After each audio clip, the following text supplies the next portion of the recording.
All of a sudden, we heard this big explosion. Jenna Lentz says she never would have believed. I initially thought either somebody drove through the house or the roof collapsed. That her washing machine could do something like this. We went in there and there was water everywhere. It looked like the tub pretty much came out the backside, and it had rotated around 180 degrees. Her 9-year-old GE Profile top-loading washing machine looked like something had exploded inside.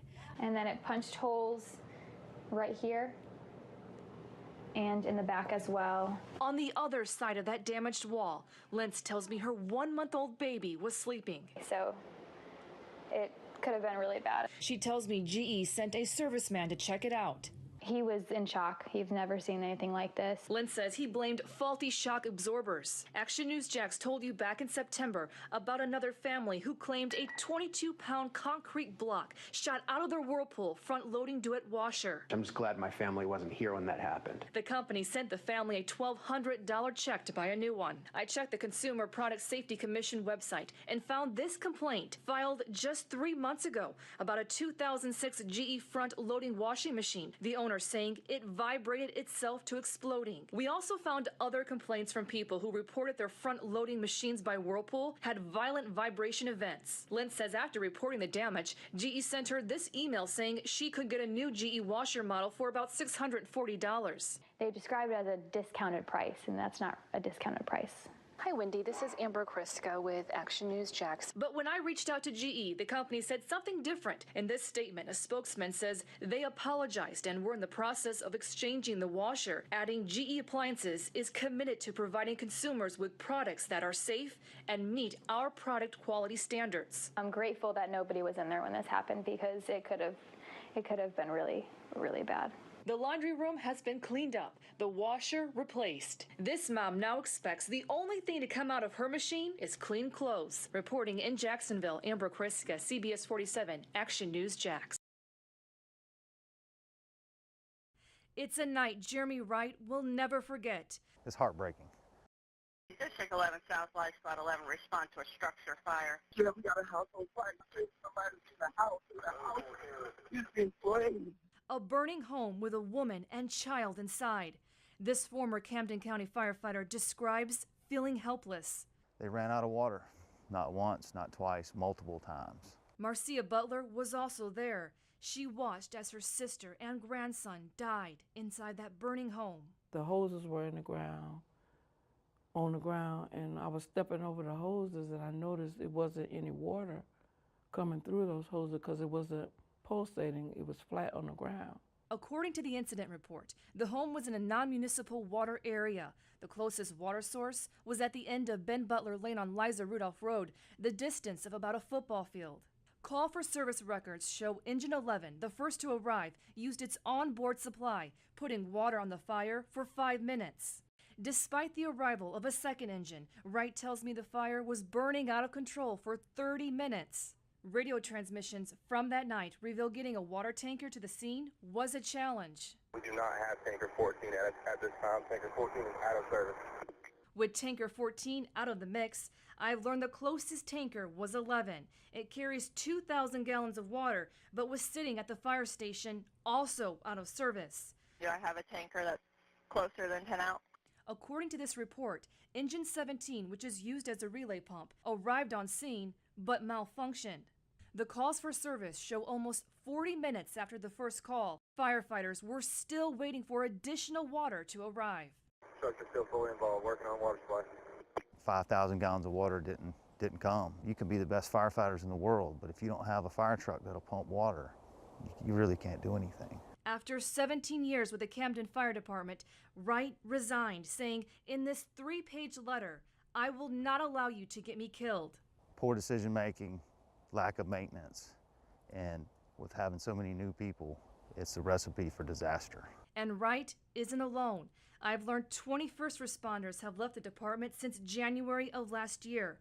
That's 26%. When we tried to talk to the fire chief, he shut us down, instead referring us to a PR firm based out of Atlanta. I asked about Engine 17's malfunction. A spokesman told me it was a faulty throttle module and it's since been replaced. As for Tanker 11 being out of service, the PR firm blames complaints by the online group Firefighters Against Corruption, saying Tanker 11 was forced out of service for maintenance issues that would not have impacted its ability to respond on September 14th.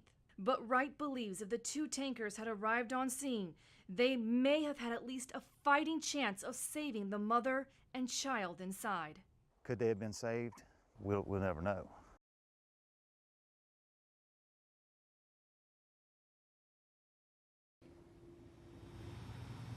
They have a number of plans in place, but it does put added pressure on them as 4 local stores, including this one right here, are shutting their doors. And you can see the sign right here already for customers. The president of Feeding Northeast Florida says they're expecting to lose more than 100,000 meals just this year.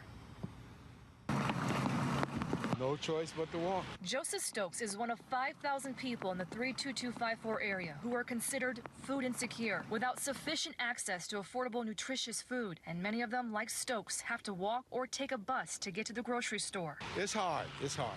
Now Stokes and thousands of other families will have to find another place to get their food after Southern Grocers decided to close 4 local stores, including the Harveys on Edgewood. What are you expecting us to do now? What are the people in the neighborhood and the community going to do? The closing of this particular Harvey's in 32254 makes this a food desert when it once was not. Frank Castillo, president at Feeding Northeast Florida, says the closest grocery store for neighbors now will be the Save-A-Lot, about 1.5 miles away. They don't have the variety that Harvey's has. When they get shut down, now I have a bigger problem. Castillo says they received food from those 4 stores to feed families. We calculate that the impact of those four stores shutting down is 150,000 meals. But he says they are increasing the amount of farm fresh produce they receive from partner farms and increasing their intake of healthy dry goods from partnerships. And that loss of 150,000 meals is just for Jacksonville. Castillo says they have 7 other counties that will be impacted that they're looking at. Reporting on the west side, Amber Kriska, CBS 47 Fox 30, Action News Jax.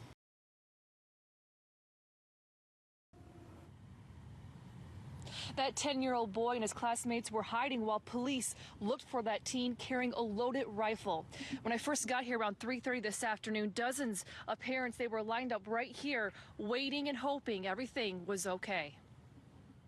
They said it's a code red, and we had to go in the closet to hide. 10-year-old Brandon Sanders described the intense moments after his school, Andrew Robinson Elementary and Kirby Smith Middle School, were both put on lockdown. I was scared. Police rushed to the scene after getting reports of a teen nearby with a mask on, carrying a rifle. Dressed in all black, looked like a ninja, and he had a gun, a big gun. Police searched the area and arrested 17-year-old Tratavius Martin at a nearby home. Officers say they found a loaded AK-47 under a couch with 23 rounds of ammunition. Dozens of parents who showed up at the schools were relieved to hug their children. She's good and safe. And thankful the school and police responded so quickly. That could have been ended in a very different story. As for Sanders, he says his teacher is now encouraging his classmates to pray every night. Something he says he will make sure to do each night before bed. My whole family will be safe and I'll be safe. And police say another person at that home was arrested on an outstanding robbery warrant. Reporting live in Springfield, Amber Kriska, CBS 47 Fox 30, Action News Jax. The sheriff told me just a little bit ago that more than half of the roads here in the county, you can't go down because of down power lines and trees like this. Behind me, you can hear and see families cleaning up the mess here. This is what it looks like here in the entire county. You know, it may be a small community, but it is big on hope. I raised my children, my grandchildren, my great-grandchildren. Everyone has been raised right here.